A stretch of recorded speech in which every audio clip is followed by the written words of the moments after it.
Hey guys, ECRG here, back with another episode. The title of this episode is More Research Spending Means More Research Opportunity. And they talked a lot about this at ACRP, so I kind of wanted to record this after ACRP. And I've got a kind of a visual here of how research spending and research and design spending have been increasing in clinical trials and the pharmaceutical industry year over year since 1995.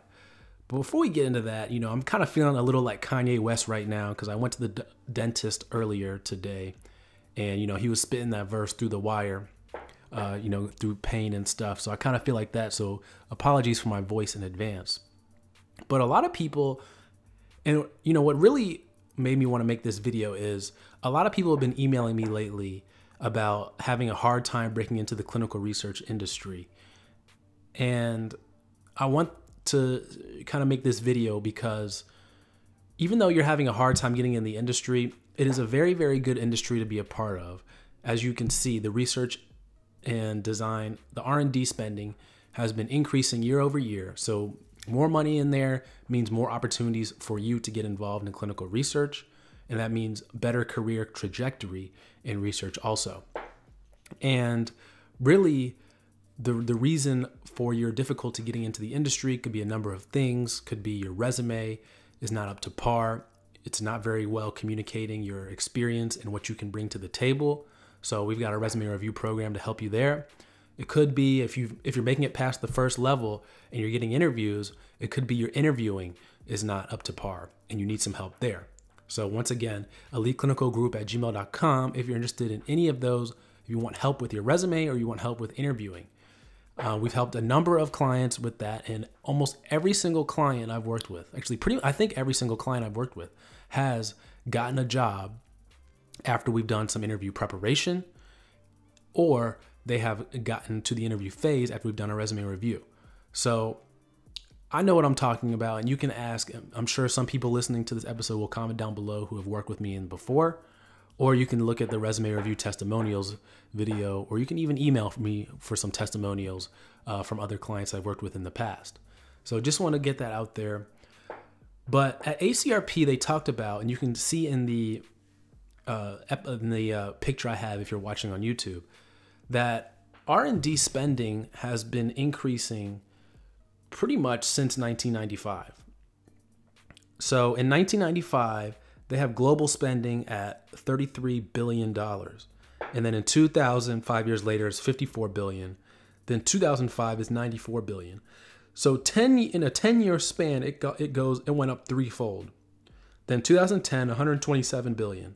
Then in 2015, $142 billion. Then in 2020, $159 billion it's projected to be. Global spending on pharma R&D. Now, and then they have another segment where they kind of break it down versus outsourced services versus internal staff and infrastructure.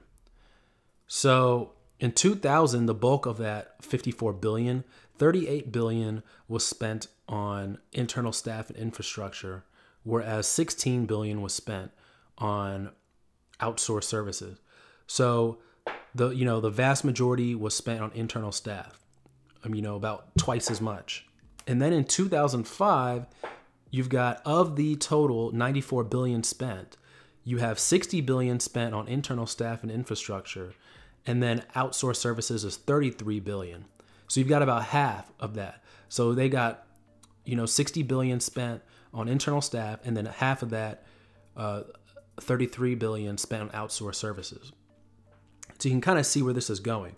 And then if we fast forward to 2015, of the total $142 billion spent, $68 billion was spent on internal staff and infrastructure, where $73 billion more was spent on outsourced services.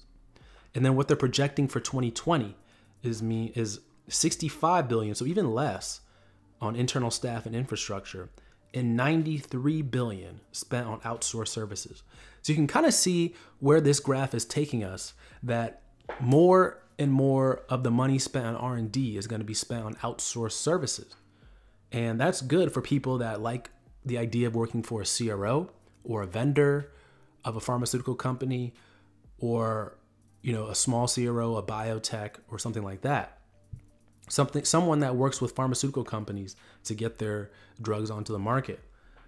So that bodes well for those individuals, and that makes it good for people that are interested in being CRAs, project managers, or even contract CRAs and contract project managers too. I know there are a lot of people out there that are interested in that, myself included. So look, the R&D spending means that it is going to be great for the future of clinical research and clinical trials, because it just keeps going up and up and up every single year without fail. That a little bit more and a little bit more is spent on R&D. So don't worry. If you're having a hard time getting into the industry, more and more jobs are being created every single day in the industry. So just be patient, continue shooting your number of shots you need to get a job. I tell people all the time, shoot for 200 applications before you get your first job. People are not applying enough. You're not applying enough to get your first position in the industry. So even if you're interviewing and you're in the final stages of an interview, keep applying. Even if you're in the beginning stages of an interview, keep applying. Even if you have a recruiter phone screen, keep applying. You keep applying for jobs until you have an offer in your hand for a job. So just keep applying, keep applying, keep applying, and then you'll eventually get a position. I think a lot of people get in trouble where they get an interview for a position, then they stop applying. They think that you might be a great candidate for it, but you may not get the job. So you got to kind of see it all the way through. You got to finish it out. And until you have an offer that you're happy with, you keep applying, you keep applying, you keep applying. But for those that are maybe in college right now, thinking about going into pharma, thinking about going into clinical research in the future, in a couple years, a year from now, you're looking in the right direction. You really, really are. If you want to make a big impact in terms of health and disease, if you want to live a good life, if you want good career trajectory, and if you want a fairly stable job in the industry, pharmaceuticals and clinical research is a great place to be. So just wanted to share that with you guys. That was one of the slides shared at ACRP in 2019 in Nashville, Tennessee. And, if you're interested to hear about more of my experience at ACRP, I do have another video episode out on YouTube. You can check it out. And I think it was called My Thoughts on ACRP 2019. So no matter where you're listening to this, you can always check it out. So thank you guys. As always, email me eliteclinicalgroup@gmail.com if you have any questions about anything discussed in this episode, or you want to get started on your resume review program or interview prep. Take care, guys. Bye-bye.